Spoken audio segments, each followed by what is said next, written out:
to the Light After Trauma podcast. I'm your host, Alyssa Scolari, back with a solo episode after taking a few weeks of doing a guest episode with Rebecca Christensen. It was a two-part series on narcissistic abuse. If you haven't gotten a chance to check it out, it is very good. Go check it out. I was taking a break mostly because I haven't been feeling that great. And physically, I'm feeling mostly okay.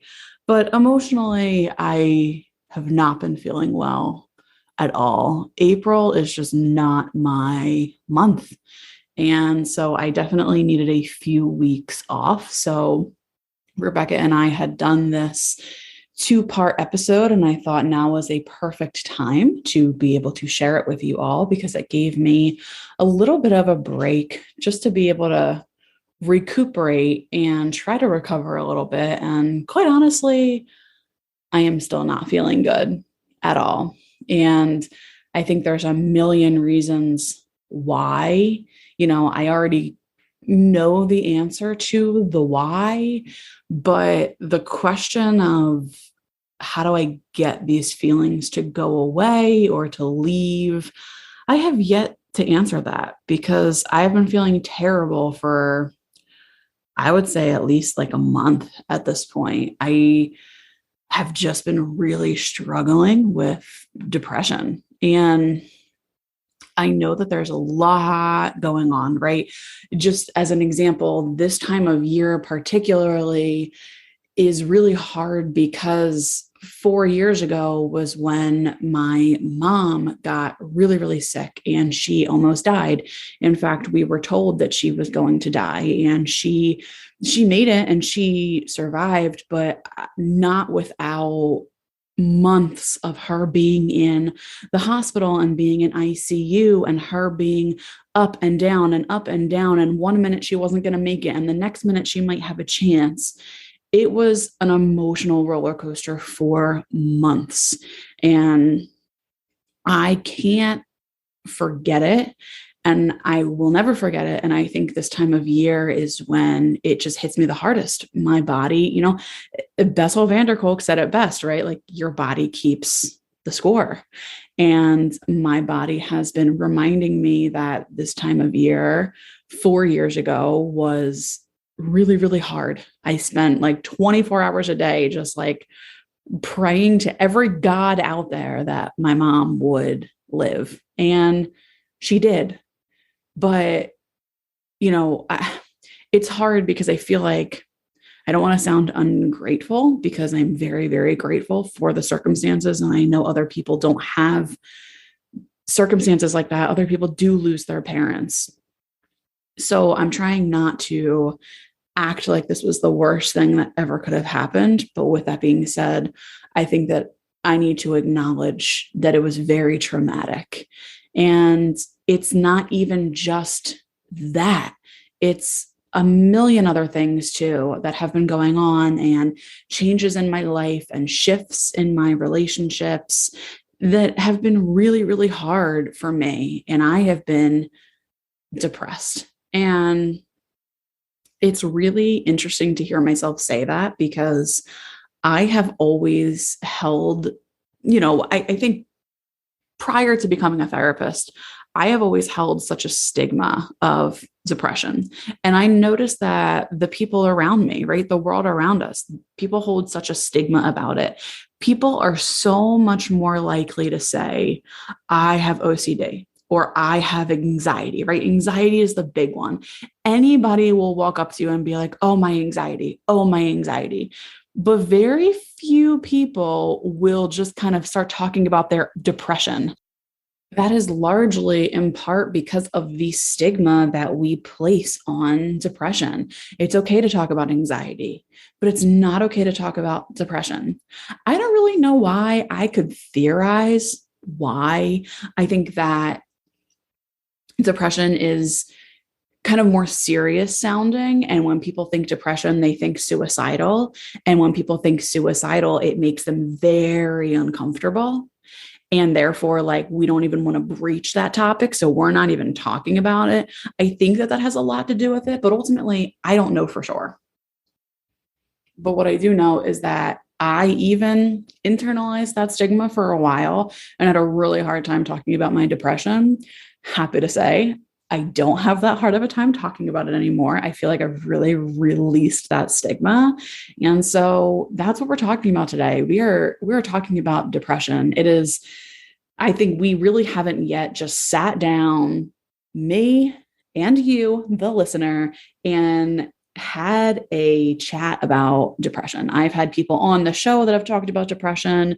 Depression has been a theme of almost every episode that we've done, but what does it actually look like?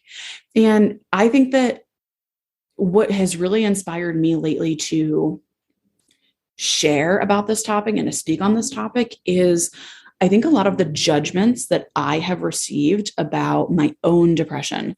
Because if you had a conversation with me, you would have no clue that I was depressed. In fact, you would get the impression of the exact opposite. You would think that I was the happiest person in the world. In fact, people often describe me as being bubbly, which blows my mind because that is the furthest thing from how I view myself. Like bubbly? Me?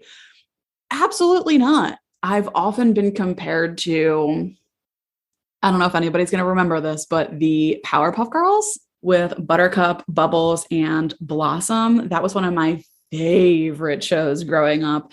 People often compared me to Bubbles, who is like this very like adorable little bubbly blonde. She was my favorite when I was growing up. And people often compared me to her. And I don't see myself that way at all. So let's just talk for a second about what depression actually is, because contrary to what I think a lot of folks believe, depression is very, very, very different from sadness. And in the DSM, which is that book that has all of the mental health diagnoses, it is really classified by multiple symptoms. And those symptoms are not like sadness. Like sadness or a sad mood is not a symptom of depression. That is how different they are. Like they're not even close. Sad versus depression, completely different things.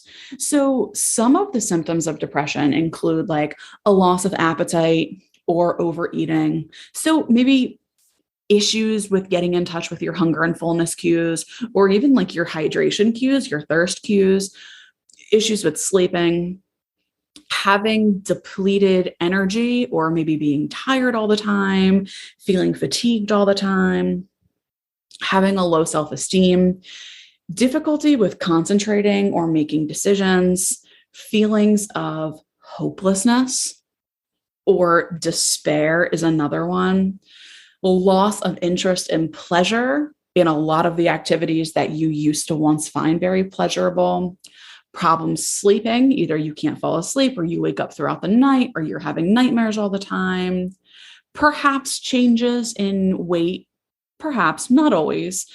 We talked about low energy, problems thinking or making decisions, thoughts of guilt or worthlessness. And it can be, again, not always repeated thoughts of death or a suicide attempt, right? So basically, there's two different kinds of depression in the DSM. There's major depressive disorder, and then there's different severities of that. So it can be like mild, it can be moderate, it can be severe, it can be with psychotic features, without psychotic features. We're not going to go into that today because honestly, that's just going to bore you. But major depressive disorder, right? And that is when you have to have these symptoms, at least 5 of the symptoms, for at least 2 weeks. Then you can classify or qualify for having major depressive disorder. Then there's dysthymia, and dysthymia is also known as persistent depressive disorder. Now, persistent depressive disorder, or PDD, or dysthymia, as you'll hear me call it throughout this episode, is less severe than major depressive disorder, but it lasts for much longer. So instead of having to meet 5 of those symptoms that I listed, for PDD, you only have to meet 2 of those symptoms. So it's certainly a less severe form of depression, but in order to have dysthymia, you have to have felt this way for at least 2 years with little to no relief. Whereas major depressive disorder is sort of like extremely depressed, like noticeable changes, severe changes, but then you come out of it and then maybe you go back into it again. Dysthymia is sort of this like lower level or like lower grade depression that is just always there. I got to be honest, I don't love this. I really don't love the way the DSM breaks down depression because, like, honestly, what the fuck? Like, okay, well, what if somebody has both?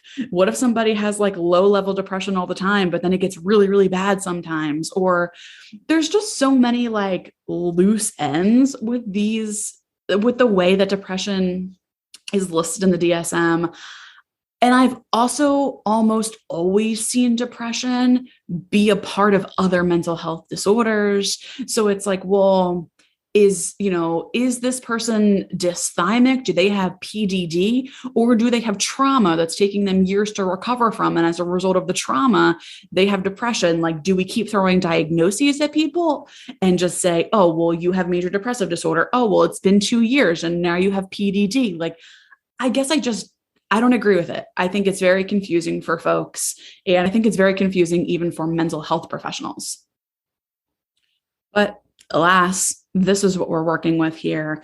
But I think that it's important to note that this really isn't the be all end all for depression. I know I've said this before, but in order to even create these diagnoses, there's no like one way to create a diagnosis that's going to be the way for all of eternity. Basically, what happens is a bunch of mental health professionals get together in a room and decide what criteria needs to be in place in order to meet, in order to get a diagnosis. So, humans are fallible. Therefore, I think that all of these diagnoses in themselves can be fallible. And that's what we're talking about today, because the way that depression is listed in the DSM and the way that therapists are trained to spot depression is very, very stereotypical, which is great, but the majority of people don't operate like this. Maybe not the majority, but many, many, many people do not experience these symptoms but have depression, or don't experience these symptoms outwardly, I should say. Right? So, for example, if we can look at Winnie the Pooh for a second, right? Bear with me. Let's take a look at Eeyore. Eeyore is your classic like depression. He is depressed, right? Whether he has major depressive disorder or dysthymia, I would say he could probably have both. He like perpetually has a low grade level of depression, right?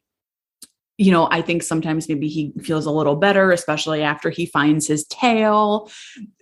But I would say that he also can suffer from like major depressive disorder. I think that he doesn't function as well as the other members of Winnie the Pooh. And I do think that he could meet, I don't know for sure, right? But I think that if we talk to Eeyore, if I had him in my office, I think there's a strong possibility that he could have at least 5 of the symptoms that also would give him a diagnosis of major depressive disorder. When we look at Eeyore, like we have no questions about it. We are like, Eeyore is depressed. But we can't really look at many people and go, that person is depressed. We just can't. It doesn't work like that. Most people don't walk around acting that way or showing that. And depression it has so many different faces. And this is where I tend to get very frustrated because I think that, again, as a society, people expect that depression is going to just look like the moping, sad person, but it's not. And I have had multiple interactions lately where, especially in this last month, as I said, I have not been doing well. Like my depression has been, it's felt unbearable, to be honest. I don't feel well and it sucks. And I am doing my best to work through it. And I am engaging in all of the coping skills. I am not isolating myself. I'm trying to go out with friends. I am trying to get outside as much as I can. But at the end of the day, I still feel depressed. I still do. And I am just sort of like trying to ride the wave and wait for it to pass. But because I don't look depressed, my depression doesn't get taken seriously. So let's talk about what depression might look like on me. Okay. Because, well, basically, when we look at depression and anxiety and perhaps a few other mental health disorders, we have people who go into really essentially two different categories, right? We have chronic overfunctioners and then we have chronic underfunctioners, right? I am somebody who is an overfunctioner when I am depressed, meaning I will get out of bed. I will brush my teeth. I will do my hair. I will work the entire week. I will extend myself when people need me. If people reach out to me, I will make sure that I respond immediately. I will answer all my emails. I will prepare all my meals. I will eat. I will drink. I will go out with friends. Like I am go, go, go, go, go, go, go. I appear happy. I appear bubbly. I am laughing. I am cracking jokes. Like I know I shared on my Instagram story for those of you who follow me, like a couple of weeks ago, I shared that I had gone out with friends and I went out to meet them for really the first time. The one person I knew, I hadn't seen her in years, but the other people I didn't know. And that is really, really scary for me, especially being in a state where I had been feeling really depressed and really vulnerable. I put myself in this situation, which I thought was going to help my depression, and it did. I think that it did. But I went out and I had a good time. Everybody was great. I felt like I was with people who were very similar to me. And I was the life of the party. I was literally the life of the party. I was cracking jokes. I was telling stories. I was laughing. I was engaged. I was making eye contact.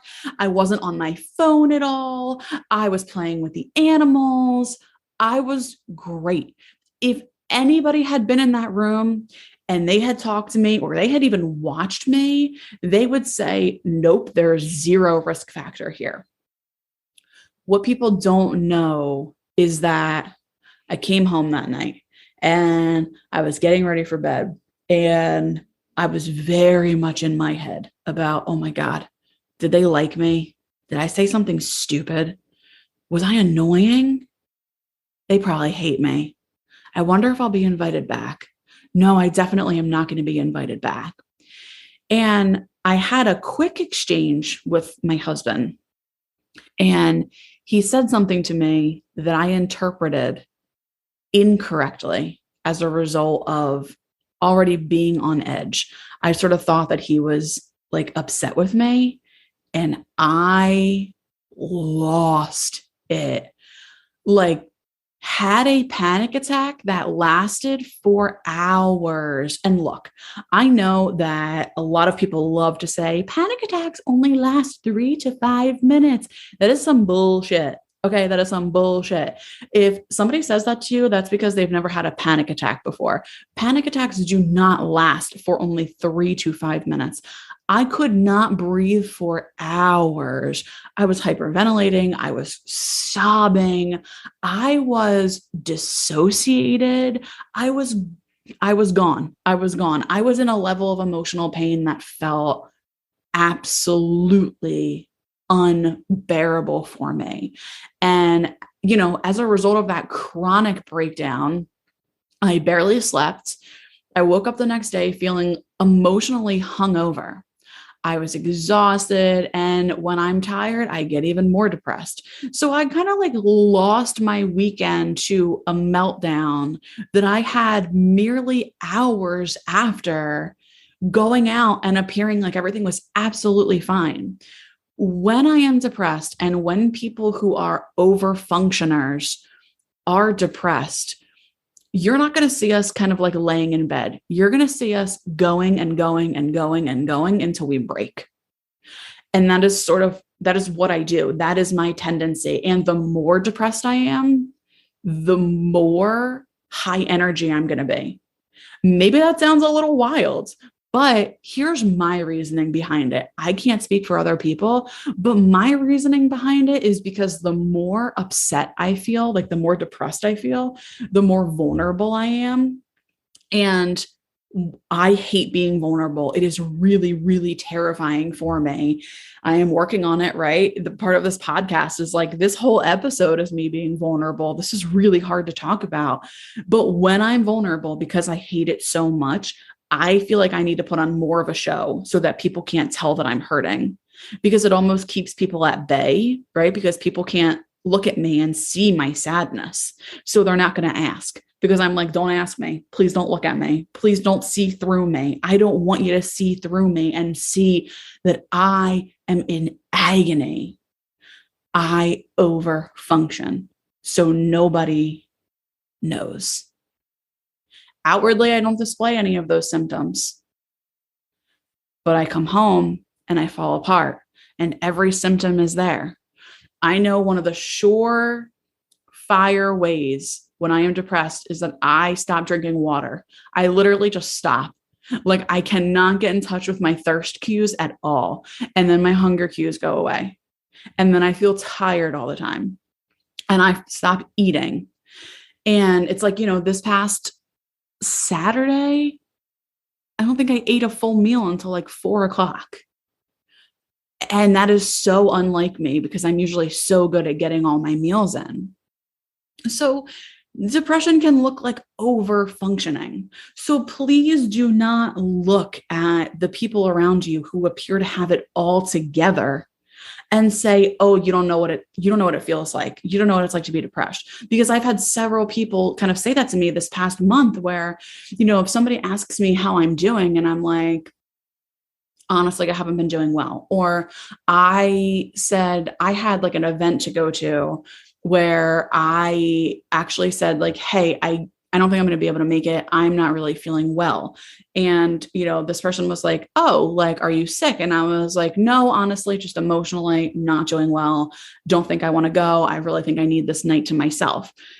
And this person was not a close friend of mine, like at all. So, I didn't really, it's not like this person like knows me really well. And it's not like I really care all that much that this person said this, but it does kind of piss me off. Like just in general, I'm not angry at the person, but just like in general as a society, like that we think this way, because this person was like, oh, but you look happy all the time when I see you. Like, I didn't know you were going through stuff emotionally. And I wanted to be like, bro, we are all going through stuff emotionally. Have you not been around for the past several years? Like, we are all going through it. What do you mean I didn't look sad? Oh, I'm sorry. I'm sorry I didn't look sad. And I've just had several little like comments like that throughout my life of people being like, oh, well, you didn't look sad. Or, oh, well, like, depression, like you never told me you were depressed. First of all, I don't need to tell you. I don't need to tell you. But second of all, I don't care what I look like. I'm telling you my experience. Why are you invalidating it? And so I think that people who have depression, who overfunction, really struggle with this. They, as much as we kind of like overfunction because it's protective for us and we don't want to let people in, we also feel really, really hurt when people invalidate us. Now, listen, I'm not saying that that's anybody's problem to fix. I need to be perhaps not so guarded, and I need to learn how to tone down my overfunctioning. And I have, even telling somebody, hey, no, I can't go to this. I need to take care of myself. That is huge for me, because in the past, I would have been like, go, go, go, go, go, because I grew up being taught that it is never okay to inconvenience somebody else for your own personal needs, right? I grew up being taught that all that matters is making other people happy. I grew up being taught that it only matters what you look like to others. Doesn't actually matter how you feel. What matters the most is what you look like to others. But some people, when they're depressed, they become underfunctioners. And that is okay. We tend to like glorify overfunctioners. And I hate that, because overfunctioners, as a result of never letting themselves really like feel their feelings and slow down, they tend to develop high blood pressure. And high blood pressure is actually considered the silent killer. It is considered the silent killer. And studies have found over the years that so many folks with high blood pressure have been able to manage it through stress management. So it is all so linked. So, but here we are, right? Glorifying overfunctioners. Underfunctioners don't necessarily have the same struggle with the high blood pressure. They might, right? They may, but it's not necessarily a result of them overfunctioning, because your underfunctioners are people who have trouble showering. They have trouble brushing their teeth in the morning. They have trouble, eating or drinking, or they will not text anyone back for weeks at a time. They won't show up to anything. They sort of fall off the face of the earth, and they struggle with even the most basic things. Simply the act of breathing can feel difficult on the days where the depression is really, really bad. Now, there is also a stigma against underfunctioners. And that stigma is that they are lazy, they are flaky, they are dirty, right? Especially when we talk about how hygiene can sometimes go when we're feeling really depressed. So many people turn their nose up to that. Ew. Oh, God. Ew. How could you not brush your teeth? I don't understand how you could just not brush your teeth and lay in bed all day. Or I don't understand how you could just not wash your sheets for 2 months. I get infuriated when people say things like this. And honestly, I have been surrounded by people my whole life who are overfunctioners, who disparage underfunctioners. How could you let your house get dirty? How could you do this? How could you do that? It's called depression, and we need to stop judging it. Now, I am not saying that every single person with a filthy home has depression. That's not what I'm saying here. But what I'm saying is these can be signs of depression. If you walk into someone's home for the first time and you notice that it is dirty, that might not be because that person is lazy or doesn't care or wasn't raised right. No, that can be a huge red flag for depression. Somebody's bad breath could be a huge red flag. Maybe it was all they could do just to get to work, right? So I'm trying to get us to understand that depression doesn't just look like some sad, mopey, Eeyore-like character. Depression can look like the person who comes in with a full face of makeup. They come into work with a full face of makeup and a minty fresh breath. Or it can be the person who comes in, they look like they barely put a comb through their hair and their breath reeks. We can't call people names as a result of either. We cannot look at underfunctioners and make judgments on their character when we don't know, because that could be the face of depression. The person with a full face of makeup could be the face of depression. I am the face of depression. I am one of the many faces of depression. I struggle with depression on a regular basis.